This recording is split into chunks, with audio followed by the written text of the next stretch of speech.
Emmy, welcome back to the show. It's been like, God, a year and a half? Yeah, I was gonna say just about, she's encroaching on 2 years. It's like Yeah, getting it's out of the range of encroaching on like 2 years. it's like no longer 16 months. It's like when they have toddlers and You they you start to can't. actually use like years I think numbers, not months. officially, I think officially the stream you can't use years. Like we're a toddler. We are 2 years old. You know what I mean? Okay, cool. Well, it's been like 18 months or whatever. Like small Yeah, you were on terrible like twos. you were on like 6 months into the show. Yeah, Yeah, 2021, I want to say. summer 21. Yep. Yeah, like early summer, late spring. Perfect. Um, They gave me just like a piece of breading in my fries. I'm so excited about that. oh, nice. Just a little Welcome to bonus our welcome fry. to our mukbang. Um, Oh, here. Camp Crystal Lake, classic. Emmy, you alluded to it a little bit before we play Pokemon. Do you want to catch the chat up about how or what you've been doing since you've been on the show? Yeah. Yes, I would love to. I put together just like it's very visual what I've been up to, so I wanted to just like show off a little bit and tell everyone on the Folkwise Discord just yeah, what I've been up to since the last time you guys caught me. I was Yeah, living in Daytona with a couple of friends, and I have since moved to New Orleans, which was actually a move that I made in January 2022. that's So right. it's That's right. it's And over a you year now. and you spent the night in my guest room, aka the room I stream in. Yes, yes, I was in there. It's funny. I Hell like yeah. it. And Um, now I'm there again. basically, you tell me when you need me to advance the slide, and I'll do it. Okay, yeah, we can go You ahead can and see it. Can you see it on Discord? I can it's kind of like gray. Do I need to click watch Click stream to watch see it? stream. It'll get bigger. Okay. Okay, I can see it. Okay, cool. Hello, that's me, Emmie Pappa Eddy, art, folklore, etc. That is accurate. Um, that is me wearing a outfit that I sewed that is based off of some designs that the collective made and then Mhm. got printed into fabric. Okay, dogs, no fighting behind me. Fuck off.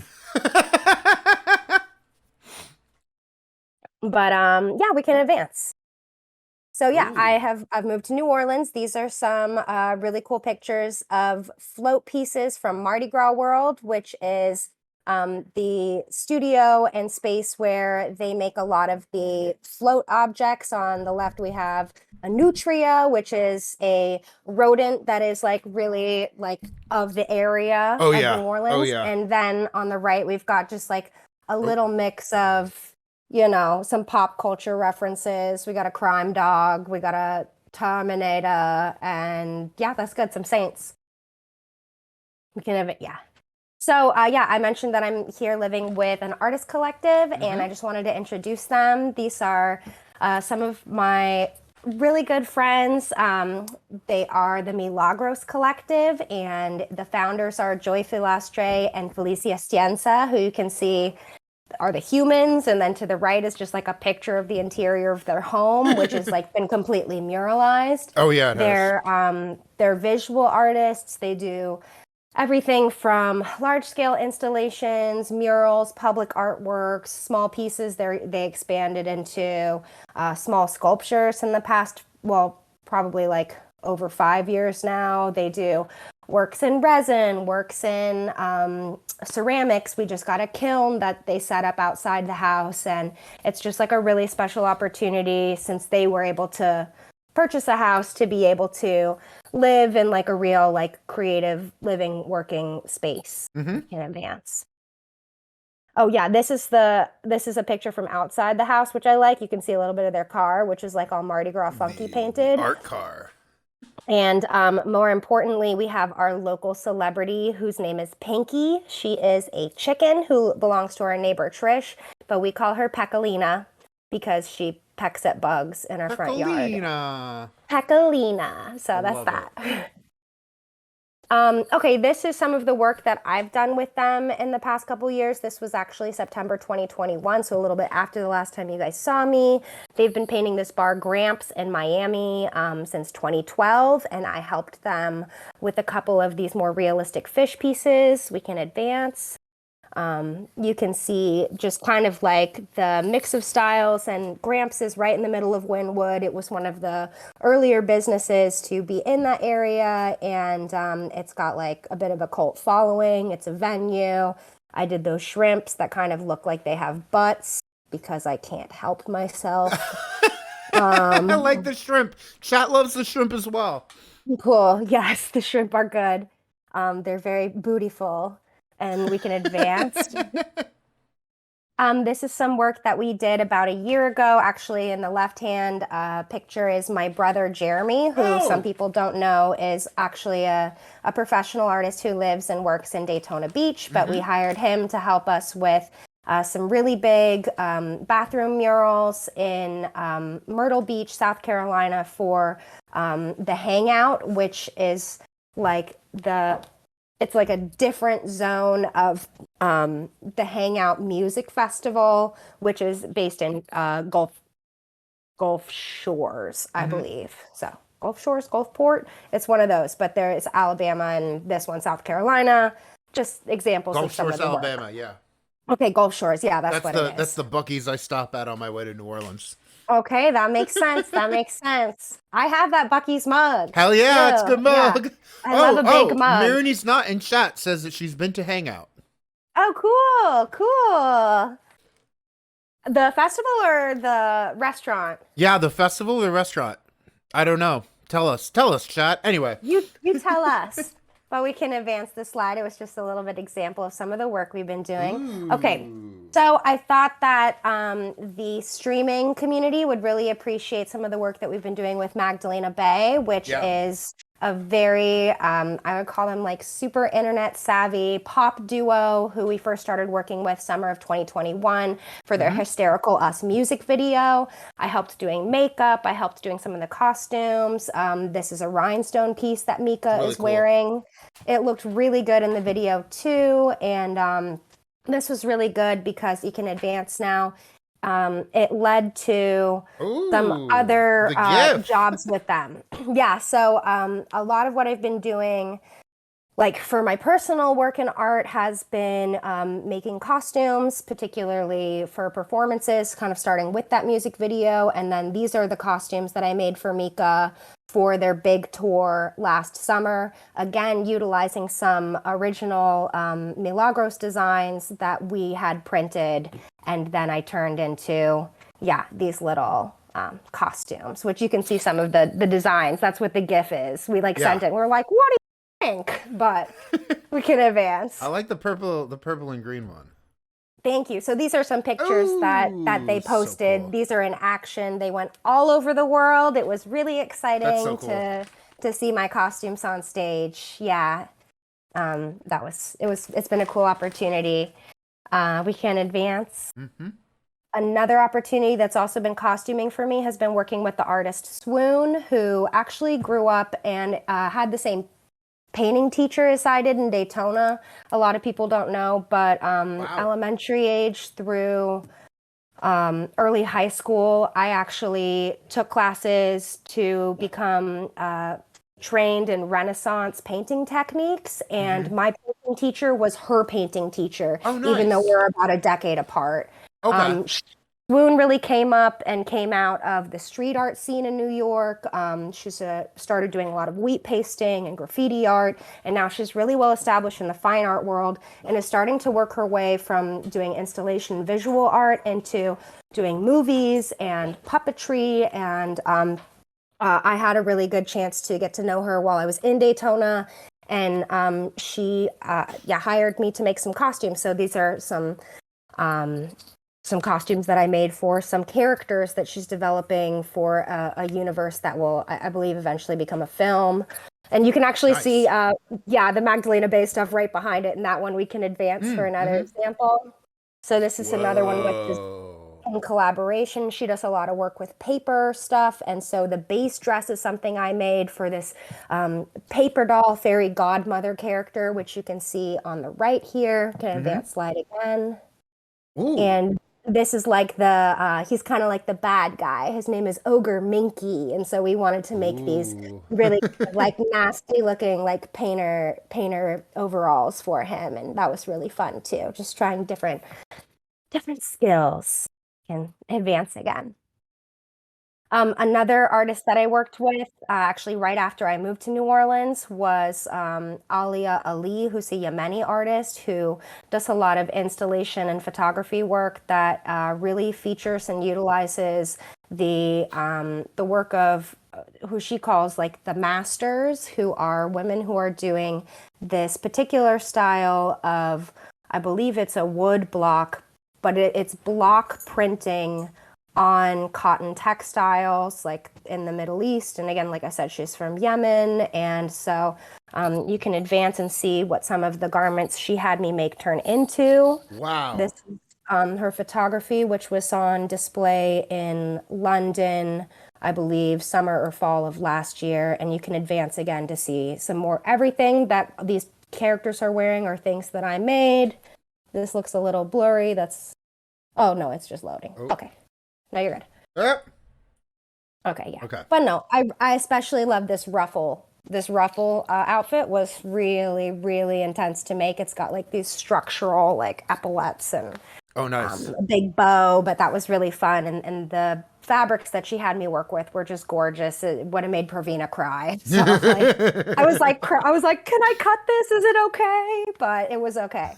And we can advance again. This There is we go. just a lot of what I've been doing kind of in a smaller way. This is Felici again. She's one of the Milagros Collective founders, and she's wearing some of their hand painted, just like all of this. This is like the Milagros hand painted installation fabric. Yep. Which once it's taken down from an installation, sometimes it gets reused, sometimes it's too full of staples, and they're really into like super resourceful sort of approach to their artwork, and they want to make sure that they don't create any waste. So that was kind of the inspiration for creating a lot of these garments. This was just Felici modeling one of the earliest things that I made for them. You can advance one slide to see the absolute mess of me making Halloween costumes, which again feature some of their fabrics that are now being turned into clothes, which has been really satisfying. In advance to see the final product. Yeah, we were some rodeo clowns. It was pretty That's really funny. good. Yeah, so it's kind of mix of found costume pieces and upcycled Milagros stuff. But and that was Halloween 2021. Okay. Right before they actually invited me to come and move into the house that I live in now. So cool. It's really special. We can advance again. And New Orleans, obviously, there's been a lot of Mardi Gras.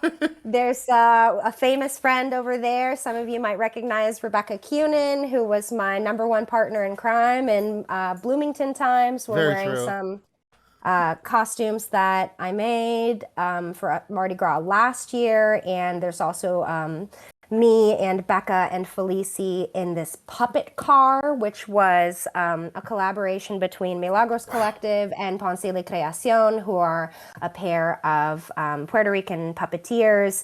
And they totally revamped this like old Toyota, like it's like a 1998 or something, 2006, some old Toyota Sienna that just got like totally revamped to become a completely active, articulated, like puppet monster car. You can see in the foreground, the little windshield wipers are actually like chickens that would kind of like flop and dance. And it was really fun to be driving around in. And if you advance, you can see some of the costumes that we wore this year. Love it. So again, more installation fabric that's been repurposed. And actually, this is our friend Raul, who is he's also a visual artist in Miami, and they've got a show coming up with him, or Milagros Collective has a show coming up with him in June. Nice. They work a lot in collaboration, and it's really special to see how their visual designs and like their sort of visual vocabulary gets put into different contexts with the different artists they work with. And, I'm very pleased to be one of them. So yeah, we can advance again. Oh yeah, these are some. Ooh. I've also been painting shoes. One Ooh. second, let me grab a pair. Grab some shoes. Ladders and shot.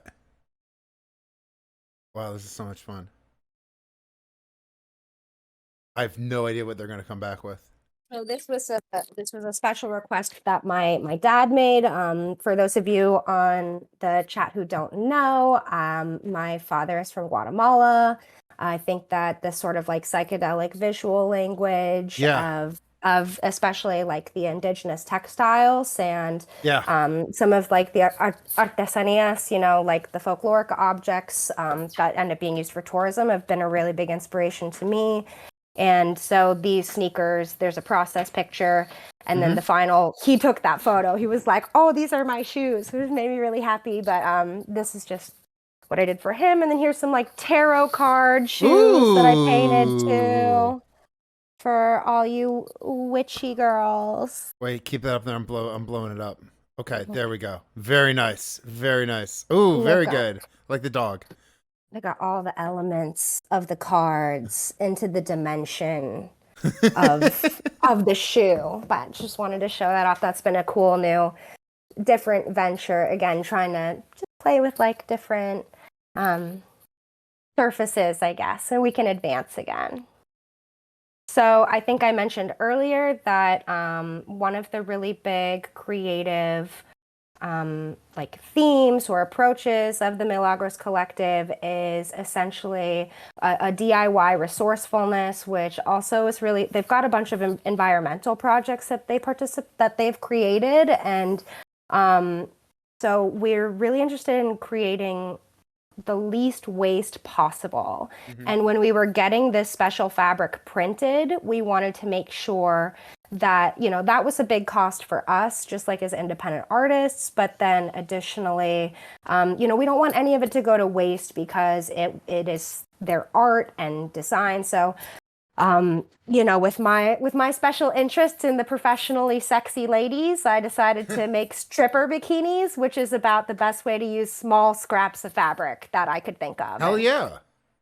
This is our friend Bunny, aka Slut Snacks. She is a sex worker activist based in Philadelphia. She is she's a really good friend of the collective, and she is a partner of one of our other really good friends, Shug, who is a photographer who is like into fat liberation and environmentalism, who's based in Central Florida. And yeah, just kind of cool thinking about the network of all the artists. Chat says it's a great use of small scraps. Yeah, exactly. Which is also kind of where like the quilting stuff came from. Sure. Again, especially the stuff that's been hand painted, I have a really hard time throwing it out, Yeah. Once it comes into my studio, I want to make sure that it's being treated, like somebody's really hard work, which I think a lot of, material culture people recognize the value, not just of like the finished product of an object, but of every part in the process of making things. And I just want to, keep that going. We can advance again. Okay, here are some pictures that Shug took of me and Bunny twinning because it was really fun. This was just like a couple months ago in December. They came down to New Orleans. We happened to have the exact same lingerie set because I think it's also really important to position myself not only as a lot of my interest in folklorist material culture is people who make things, is artistry, but also I'm really interested in professionally pretty women or, femmes, the professionally beautiful feminine, not to be too gendered, but, burlesque and drag and sort of the ways that these spheres of labor, because they're occupations and it's labor and it's real, gets devalued in our society. On one hand, it's devalued because it's art and we don't value creativity properly. And on the other hand, it's misogyny, right? And Puritan sort of perspectives. And I just like to make sure that people know that I not just it's not just something that I look at, but it's also something that I participate in. Is Yeah. doing some of like the professional pretty stuff. I really love pin-up photography, which you can advance and see some behind the scenes of stuff that I couldn't show because I don't have edited images of this, but this is a longtime collaborator of mine, Adam Hill, who's based in Jacksonville. He's an art teacher, and he takes sexy pictures of me on the side. I'm just going to, just in case, cover that with my face. But chat thinks it's cool. Okay, cool. And the next one is risque, but there's it's been censored. Okay, great. Yeah. These are some more of our pictures. Just, again, I like to try and kind of contextualize my relationship to my scholarship. And I really just respect and love all of the beautiful women who have not been valued the way they should have been historically. And for those of you who don't know, the subject of my pending dissertation is the Burlesque Hall of Fame Museum in Las Vegas, where I worked for a little bit doing tours and interpretation. And I just feel really strongly that, again, we live in a misogynistic, whorephobic culture, and it's really important to celebrate sort of like the mirth, the joy, the beauty, the sexuality and sensuality that, generally speaking, women have really been holding the weight of the labor and the stigma in our society. So that stuff. We can advance. Ooh. Oh, this is some more modeling that I did kind of early on. This is less sexy and more about the projections. This is with a New Orleans-based artist, Jessica Beiser, who is a really sweet friend of ours, and she does these great projection, animation, installation pieces, sometimes actually in collaboration with Milagros, using some of their designs and makes them move. And these were just some still images that she wanted to take to document her art with subjects and figures in the seat. So we can advance again. I think chat liked these, or at least the last two slides best of all. They were really popping off. Okay, cool.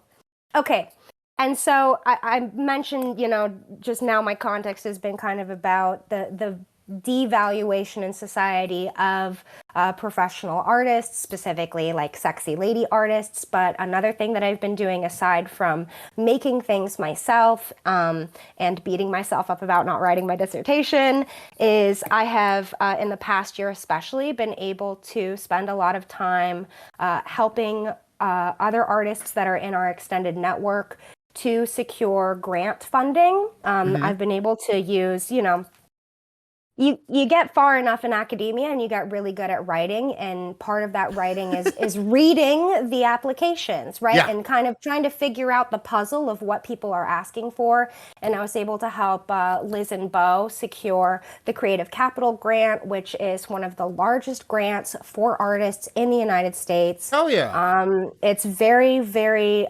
competitive, and I was really proud because Liz and Bo, they have this reggaeton project called Nina, which is all about sort of like queering reggaeton, which is, kind of historically quite sort of misogynistic content and lyrics and sort of like the, machismo Latino approach to things. And so their whole Creative Capital project is about creating an interactive theatrical quinceañera where there are like performers that are part of the party, and everyone in the audience is a guest at this quinceañera. And it's really like interrogating questions of what femininity is supposed to be in Latino culture, what it means to sort of be presented as a young woman.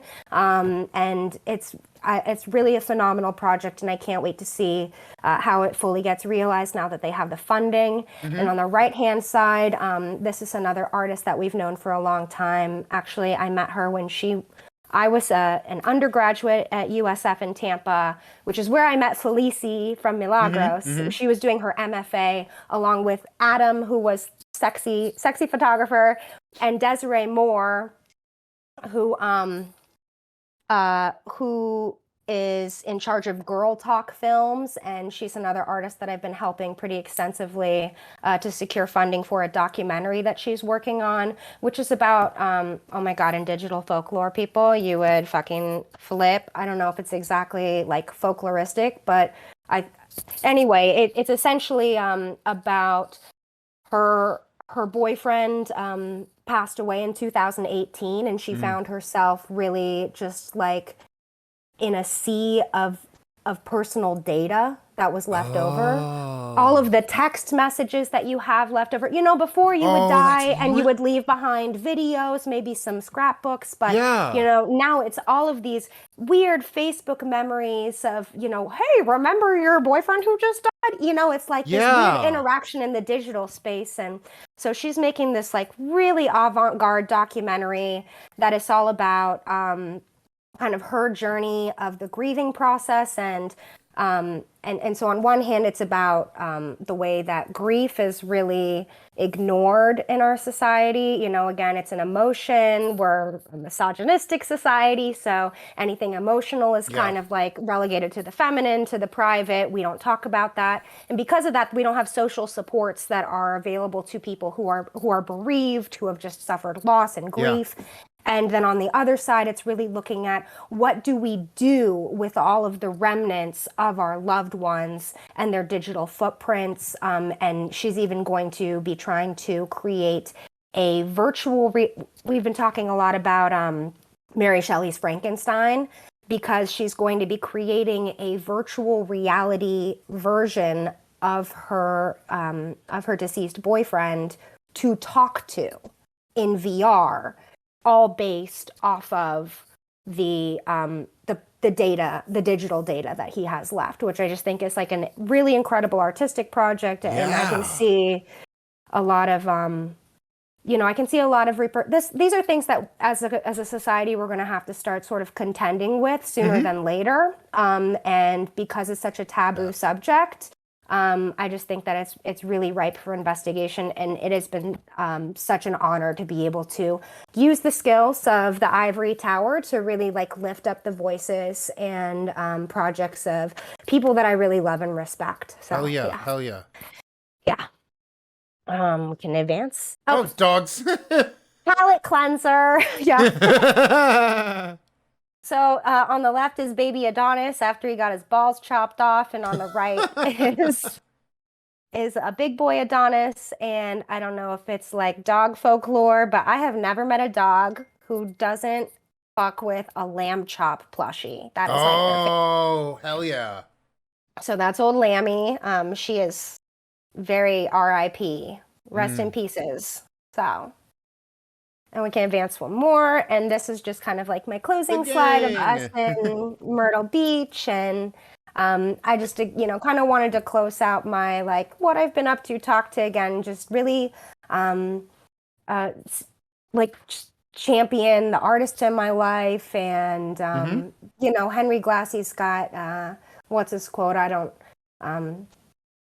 don't study people. I stand with people in the study of their creations. And for me, I feel like I'm really part of that legacy that takes it one step forward. And like, this is very much like the community of people who have uplifted me. And so I just want to make sure that in all of the work that I do is something that's going to feed back into greater valuation of creative products, and to really sort of capture what it means to be a professional artist in a world where I think maybe not just me, but most of you too had an experience of like, oh, you can't be an artist. There's no, you know, not really like a path to becoming an artist the same way that there is to becoming a lawyer or a doctor, and it's really difficult. And everyone has such like this really beautiful, creative, individual path of, and like the occupation itself it's not just the products of creativity, but the creativity that is inherent in the people who pursue this life. And I just, you know, really respect that and like to draw attention to that. And that's how I wanted to close out. So I love my friends. Oh, you know, Emmy, I like never have meant this as much as I do now. I love this for you. Like, you know, like this is like so, like such like a, I don't know. Like you couldn't have designed a better like life update of like, here's shit Emmy's been up to for a year and a half. It's incredible. Yeah. The chat is giving you ladders. It means they are applauding. Thank you Yay, very lots much for of preparing that. ladders. And chat, thank you. Yeah. Chat loved the Cool. slideshow. So thank you. Let's play Pokemon. Yeah, let's do some Pokemon.